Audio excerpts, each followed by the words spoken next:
Introdução. Pai rico, pai pobre.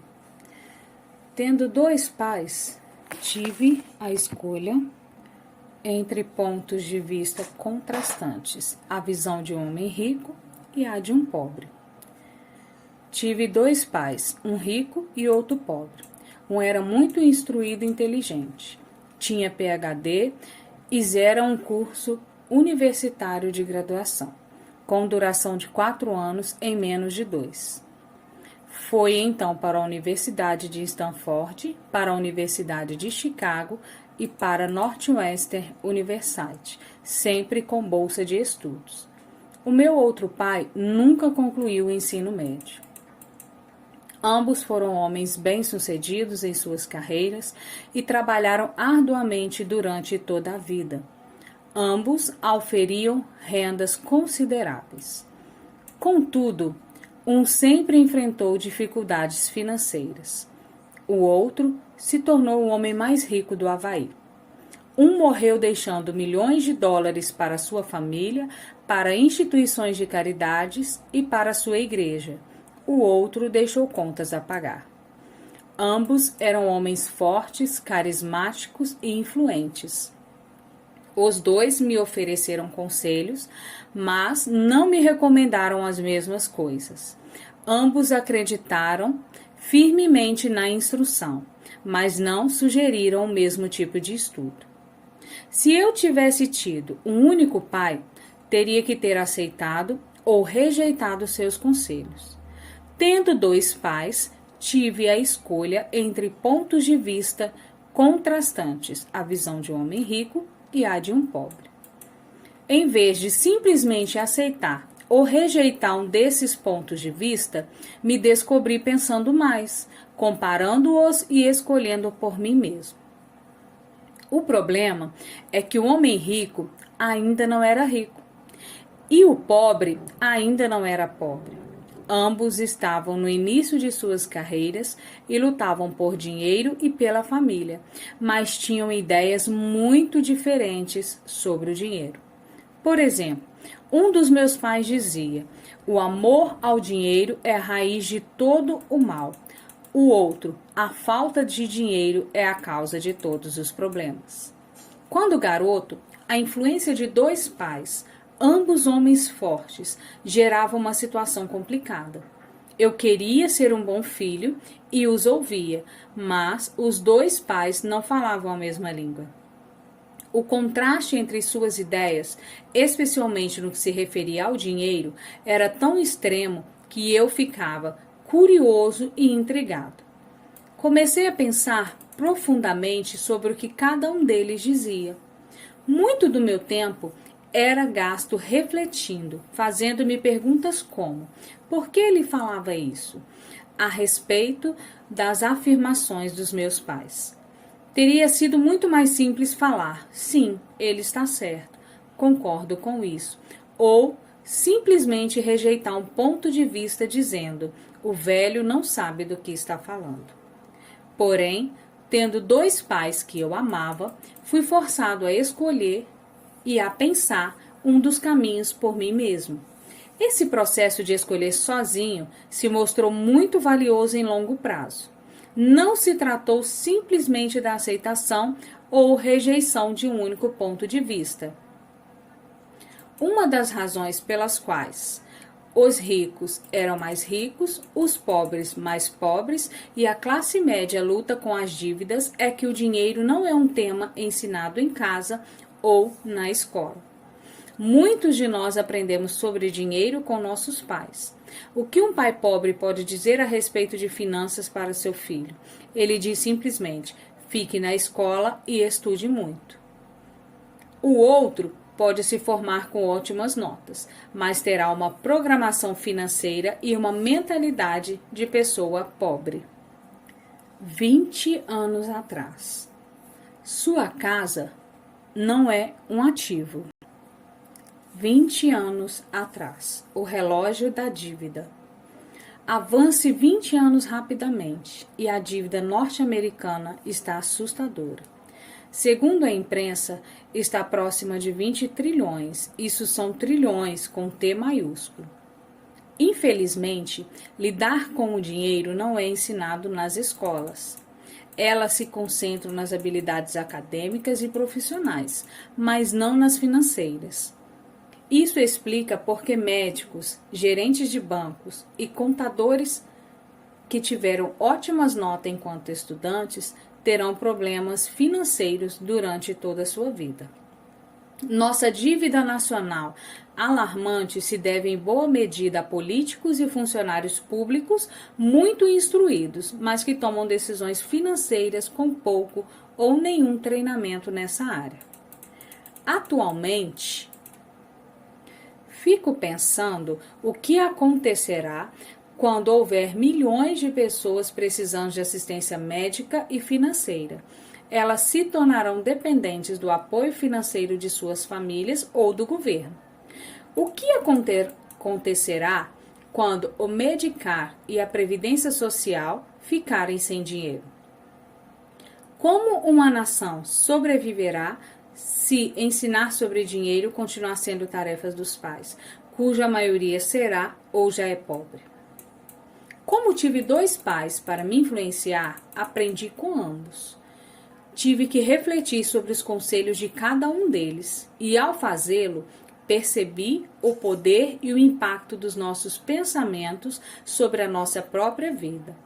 Por exemplo, um pai costumava falar: "Não posso comprar isso". O outro proibia o uso dessas palavras, insistia em que eu falasse: "O que eu posso fazer para comprar isso?". Em um caso, temos uma afirmação, no outro, uma pergunta. Um deixa você sem alternativa, o outro o obriga a refletir. Meu pai, que logo ficaria rico, explicava que ao falar automaticamente "não posso comprar isso", seu cérebro parava de se esforçar. Ao perguntar "o que posso fazer para comprar isso?", você mantém seu cérebro trabalhando. Ele não estava dizendo que comprava tudo o que desejasse. Ele incentivava enfaticamente que eu treinasse a minha mente, o computador mais poderoso do mundo. Meu cérebro ficava mais forte a cada dia que eu exercitava. Quanto mais forte ele ficava, mais dinheiro ganho. Ele acredita que repetir mecanicamente "não posso comprar isso" era um sinal de preguiça mental. Embora ambos meus pais trabalhassem com afinco, observei que um deles tinha o hábito de pôr seu cérebro para dormir quando o assunto era dinheiro, e o outro tinha o costume de exercitá-lo.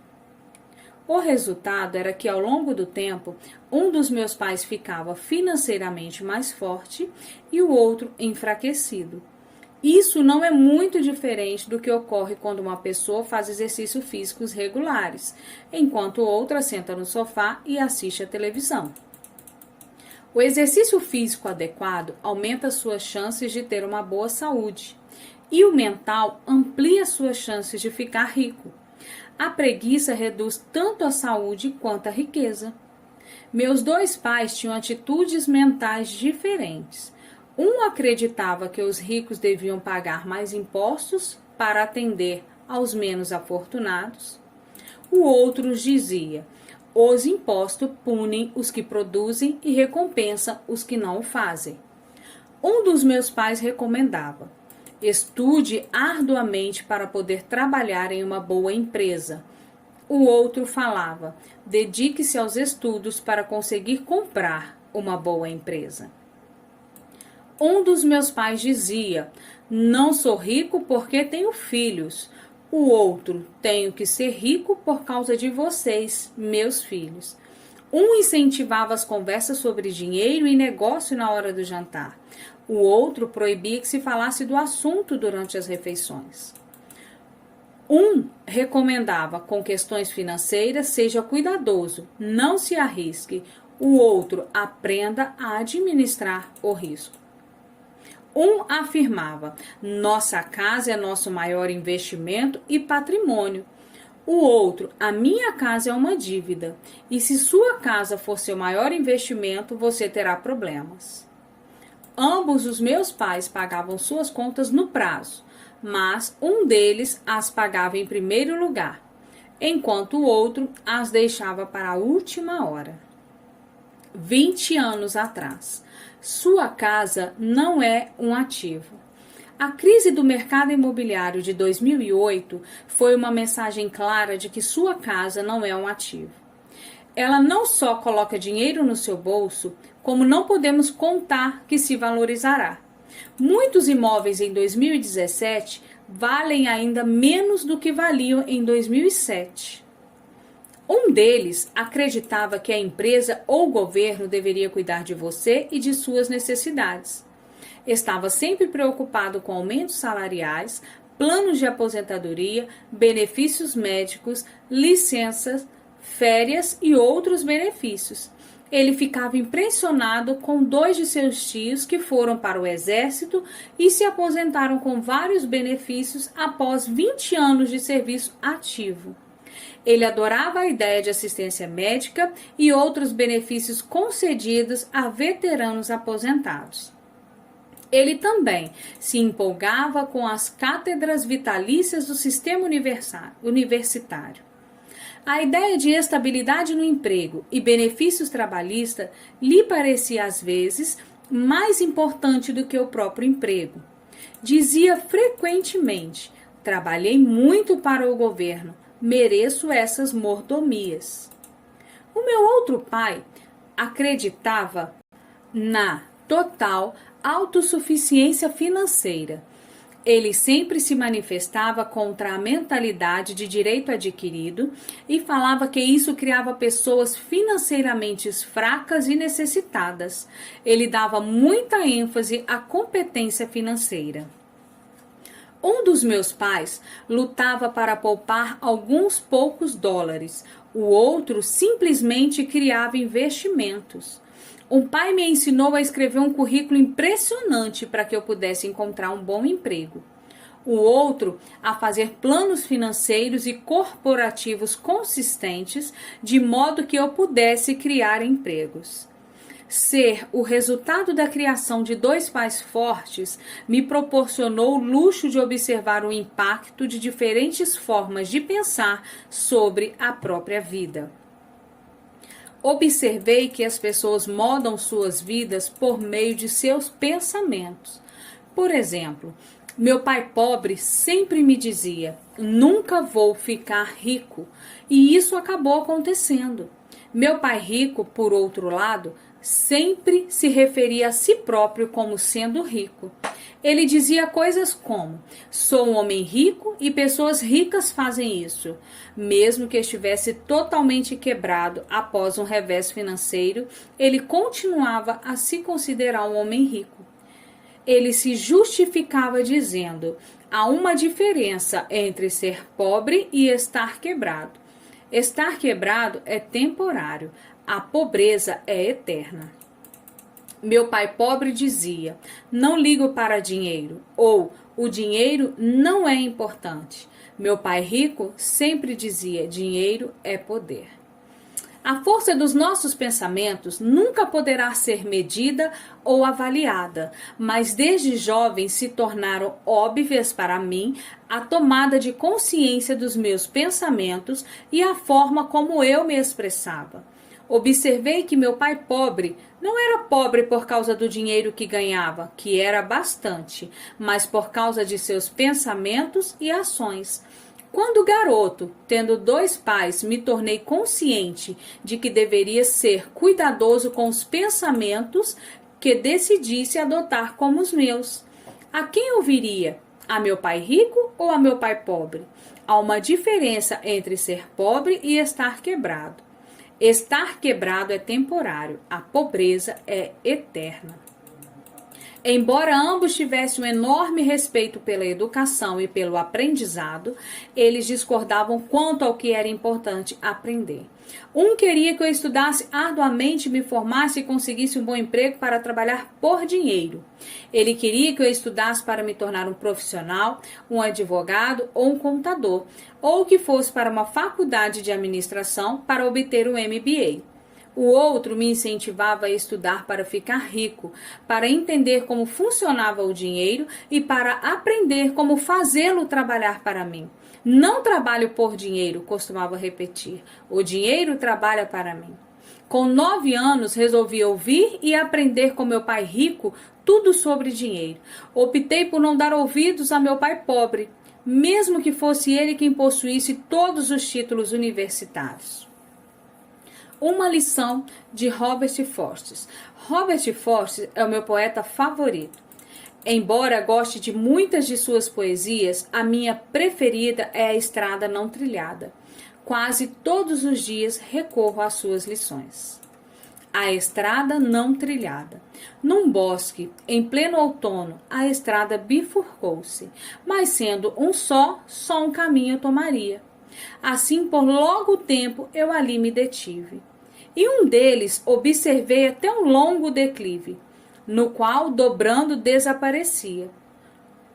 Porém, tomei o outro igualmente viável, e tendo mesmo um atrativo especial, pois mais ramos possuía e talvez mais capim, embora quanto a isso o caminhar no mato estivesse marcado por igual. E ambos nessa manhã jaziam recobertos de folhas que nenhum pisar enegrecera. O primeiro deixei, ó, para outro dia, e, intuindo que um caminho, outro caminho gera, duvidei se algum dia eu voltaria. Isto eu hei de contar mais tarde num suspiro, nalgum tempo ou lugar dessa jornada extensa. A estrada divergiu naquele bosque, e eu segui pela que mais ínvia me pareceu, e foi o que fez toda a diferença. E foi o que fez toda a diferença. No decorrer dos anos, pensei muitas vezes no poema de Robert Frost. Ao escolher não dar atenção aos conselhos e às atitudes quanto ao dinheiro de meu pai muito instruído, tomei uma decisão dolorosa. Mas ela determinou o resto da minha vida.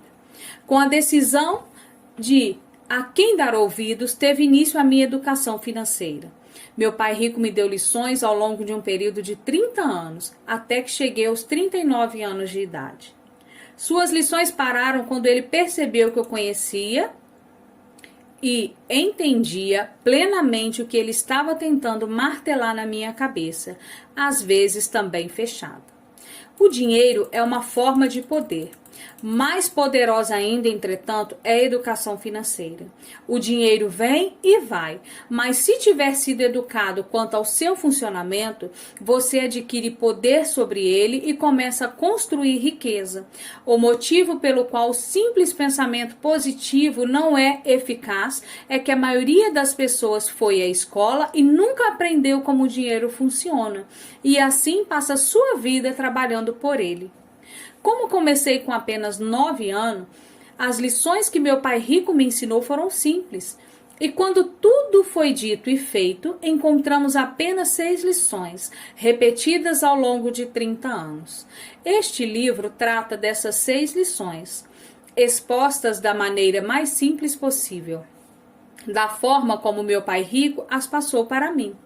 Essas lições não se pretendem ser respostas, mas sim marcos. Referências que ajudarão você e seus filhos a enriquecer, não importa o que aconteça em um mundo de crescente mudança e incerteza.